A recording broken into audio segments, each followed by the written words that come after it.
પધારેલા હરિગુરુ સંતની જય.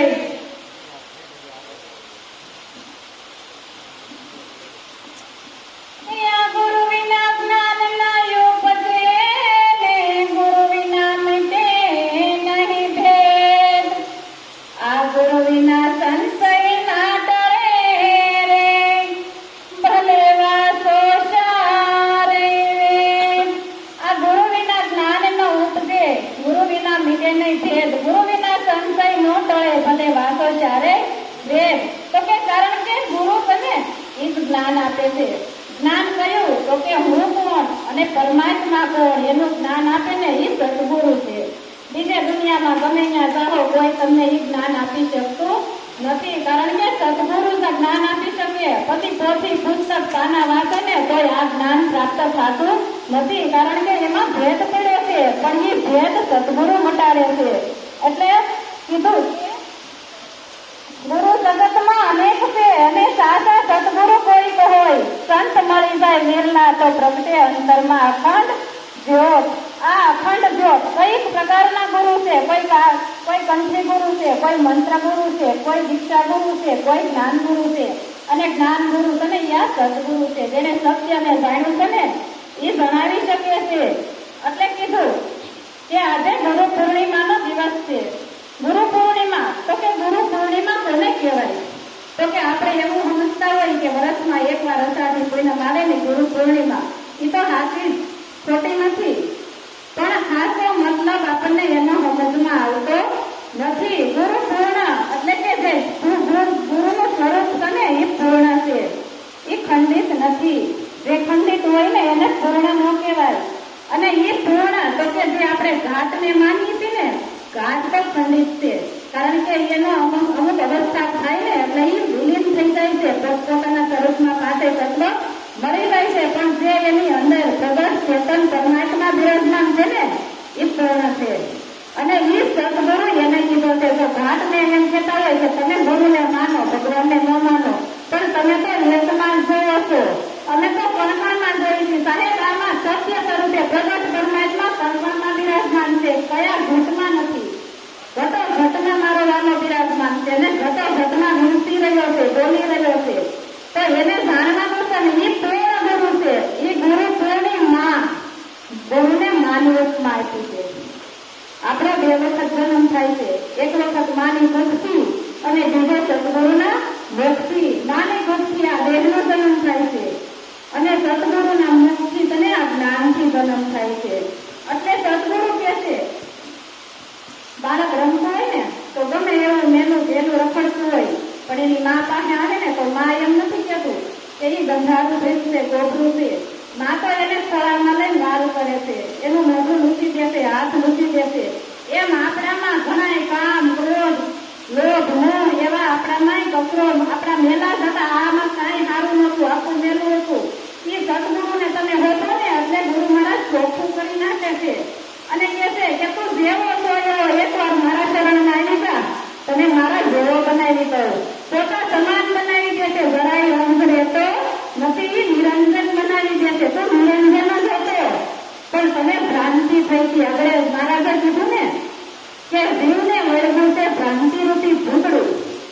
તો કે આપણને મોટામાં મોટી ભ્રાંતિ કઈ થઈ છે કે તું શિવ સ્વરૂપ હતો અને તને જીવ દશા આવી ગઈ છે. જીવ દશા આવી ને એટલે ત્યાંથી ભેદ પડી ગયો કે હું જન્મું છું, હું મરું છું, હું આવું છું, હું જાઉં છું. પણ ગુરુ મહારાજ કે તું જન્મતોય નથી, મરતોય નથી, તું આવતોય નથી, જાતોય નથી, તું શુદ્ધ સચ્ચિદાનંદ સ્વરૂપ આત્મા તું પોતે છું, તારા સિવાય કોઈ નથી. સૃષ્ટિમાં આપણે એક વખત એક ભાઈ ગુરુ મહારાજ પાસે ગયા અને કીધું કે મહારાજ આ સૃષ્ટિમાં સત્તા કોની છે?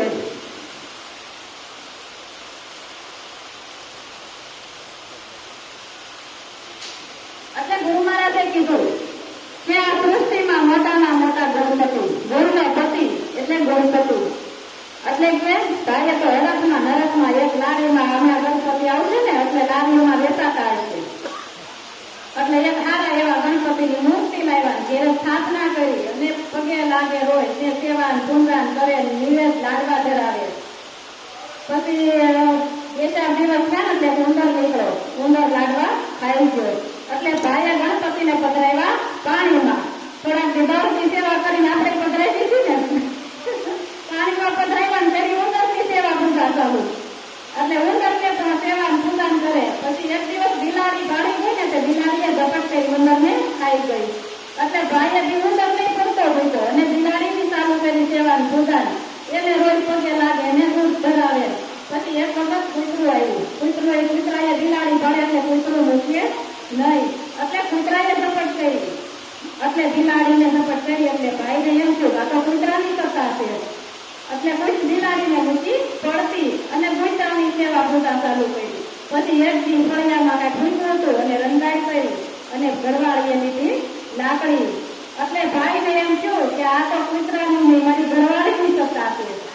એટલે કૂતરાને મૂકો પડતો. ઘરવાળીને રોજ પગે લાગે, પૂજા કરે ને એને બધું સારું સારું ખવડાવે. એટલે બેનને ગયું નહીં એટલે બેન ના પાડે ને એટલે ભાઈને ગાઈશ થઈ. ભાઈએ એક ઝાપટ મારી. એટલે પછી એને થયું કે આ તો મારી ઘરવાળીની નહીં, મારી જ સત્તા છે. એટલે ભાઈ તારી જ છે, પણ તું બાર ભણી છો અને ખબર નથી તારી પોતાની તારા સિવાય કોઈ નથી. આ તારાથી જ બધું છે. જગત ક્યાંથી ઉત્પન્ન થયું? તો કે તારાથી ઉત્પન્ન થયું છે. પાછું તારામાં અમારવાનું છે. એટલે અખા ભગતે કીધું કે અખો આવ્યો બ્રહ્મને ગોતવા, પણ અખાને ગઈ આ મોર નિંદ્રામાંથી ભાગ્યો ને. એટલે અખો આખો બ્રહ્મમાં માગે છે. અખો બ્રહ્મને ગોતવા ગયો, પણ બ્રહ્મ તાતું બ્રહ્મ તો આપણે આખો સંસાર આ બ્રહ્મ સાગર છે. આપણે બ્રહ્મમાં માનીએ છીએ પણ આપણને ખબર નથી. એટલે કીધું કે કસ્તુરી કુંડલ વસે મૃગ ઢૂંઢે વનમાય, વૈસે ઘટ ઘટ રામ હે મગર દુનિયા દેખ ન પાય. ઘટો ઘટમાં પરમાત્મા છે, પણ આપણને એવી ભ્રાંતિ થઈ છે ને. અને પેલો તો મોટો અહમ છે. અહમ છે ને એટલે તો એ કોઈ સમજતા નથી. તો કેને તો કે એમ થોડું હોય, ભગવાન તો હોય ને, મૂર્તિ એ જવું પડે ને. એલા ભાઈ મૂર્તિ તેમ તે ઘડી છે. તું નો તું પગે લાગશો, તું નો તું ખવડાવશો અને પાછી એની પંચાયતી તું નો તું ખાશો. તો એમાં તું તારામાં પરમાત્મા છે, એમાં હતો, ખોટું નથી. મૂર્તિમાં છે પણ દેખાય ને જઈ પ્રગટમાં દેખાય ને તઈ મૂર્તિમાં દેખાય. કારણ કે પછી મૂર્તિમાં નહીં તારું એમ તો આમાં પરમાત્મા છે, પણ જઈ ઘટમાં દેખાય ને તઈ પટમાં દેખાય. ગણગણમાં કોષ દેખાય, નકર ક્યાંય દેખાય નહીં. પણ આપણે એકમાં જ જોઈએ છીએ, બીજામાં જોતા જ નથી. કૃષ્ણ ભગવાને કીધું કે હું કણકણમાં છું, તો કૃષ્ણને માનવી. કૃષ્ણ કે એનું ન માનવી. રામને માનવી પણ રામને ન માનવી. સદગુરુને માનવી પણ સદગુરુને ન માનવી. સદગુરુએ કીધું કે તું જ છો, તારા વગર કોઈ નથી. એક આશ્રમમાં 2 શિષ્ય બાંધા. એટલે પછી એ ગુરુ મહારાજ પાસે ગયો.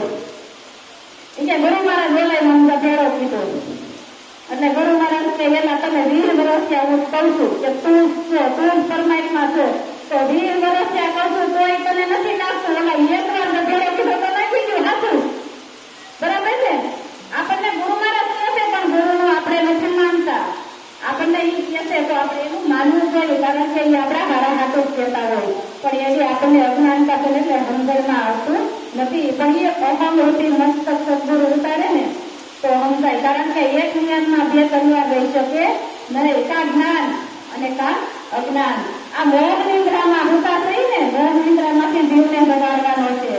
મોહ નિંદ્રામાંથી જાગે ને તો આ જ્ઞાન રૂપી પ્રકાશ થાય. કારણ કે આપણે એવું સમજતા હોય, સંતો જાગવાની વાતો કરે ને તો આપણે એમ સમજીએ કે આ તનની નીંદર સાંજે હુઈ તો હવા થઈ જાગી. પણ એ તો આ તનની છે, તનની નીંદર પાકે છે. પણ આ મોહ નિંદ્રામાંથી જાગી શકતા નથી. મોહ નિંદ્રામાંથી જાગવાનું છે પણ આપણે મોહ નિંદ્રામાંથી જાગતા જ નથી. આમાંથી જાગે ને તો પરમાત્માના સ્વરૂપ દેખાય, નકર દેખાય નહીં. નકર તો આ જગત જ દેખાય છે. જગત નથી એને જગત કહે છે, બ્રહ્મ નથી એને બ્રહ્મ, મન નથી એને મન. ભ્રાંતિથી તર ધન. આ બધા ભ્રાંતિથી છે, મન નથી. મન કોને કેવું? તમે એવું ગમેલું છે આપણા નામાથી બધું થયું છે ને પછી એમાં હમાય છે. જગત નથી, જગત કોને કેવું? તો આમાં જગત આપણે ઉત્પન્ન કર્યું છે અને આપણા નામાં હમાય છે. એટલે નરસિંહ મહેતાએ કીધું કે જાગીને જોયું તો જગત દિશે નહીં, ઊંઘમાં અટપટા ભોગ ભાસે. અખિલ બ્રહ્માંડમાં એક શ્રી હરિ દુર્વા રૂપે અનંત ભાસે. દેહમાં દેવ તું તેજમાં તત્વ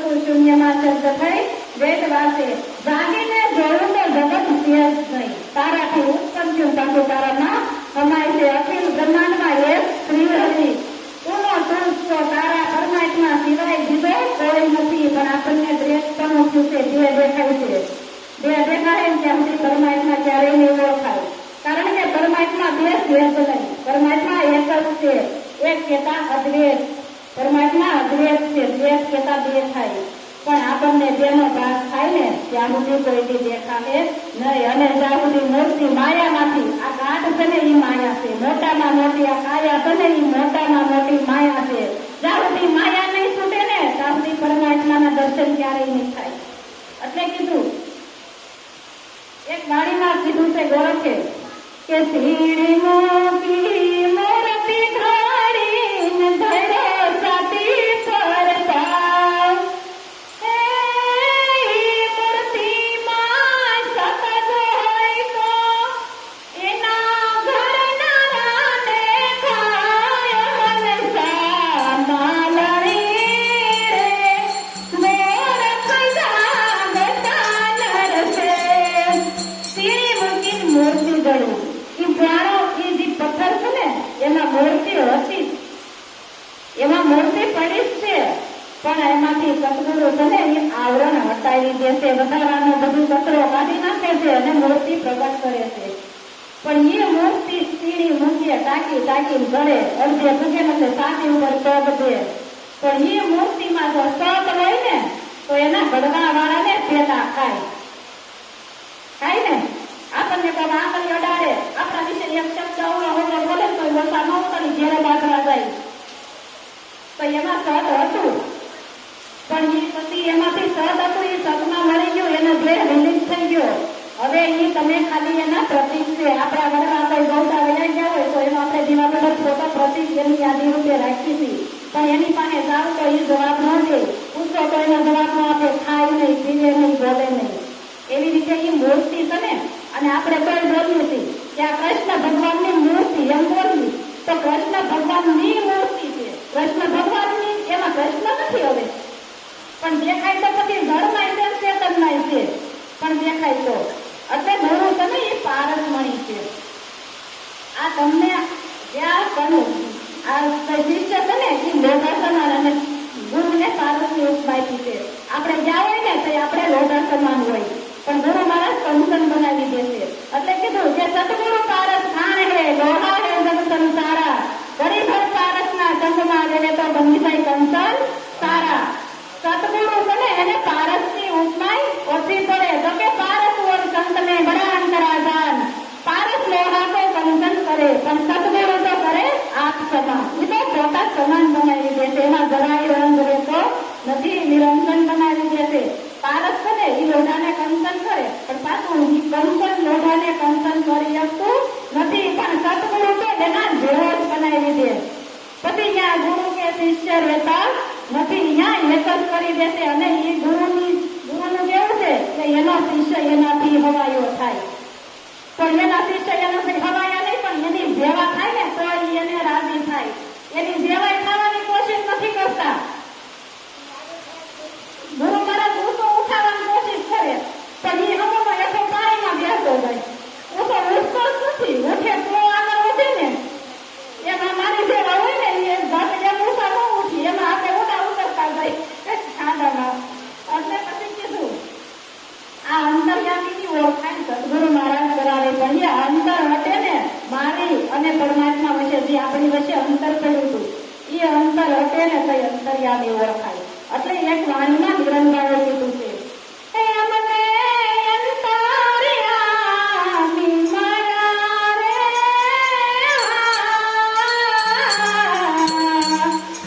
હારે ગુરુજી કો ભજન કેમ કરે, હે દિલવાય તો રામ નામ લે જાન દેવાય તો મને ટુકડો દેજો, હે દિલા પડા તેને દાન માને તમે લેવાય તો લઈ લેજો, ગુરુજી કો ભજન કેમ કરું.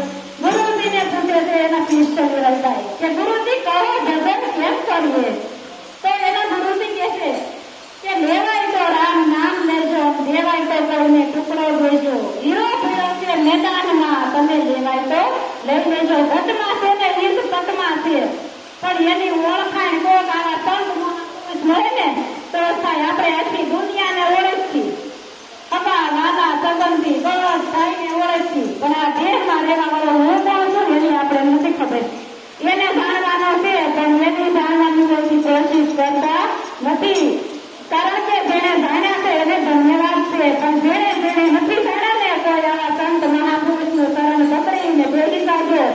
જેમ વેલા જાગે ને એમ સારું. કારણ કે આવા સંતો મહાપુરુષોની પાસે જાવ ને તો એ તમને હું કોણ છું એની ઓળખાણ કરાવે. કારણ કે જે છૂટા છે ને એ સોડાવી શકે, જે જાગેલા છે એ જગાવી શકે, જેને સત્યને જાણ્યું છે એ જણાવી શકે. એનું નામ સતગુરુ.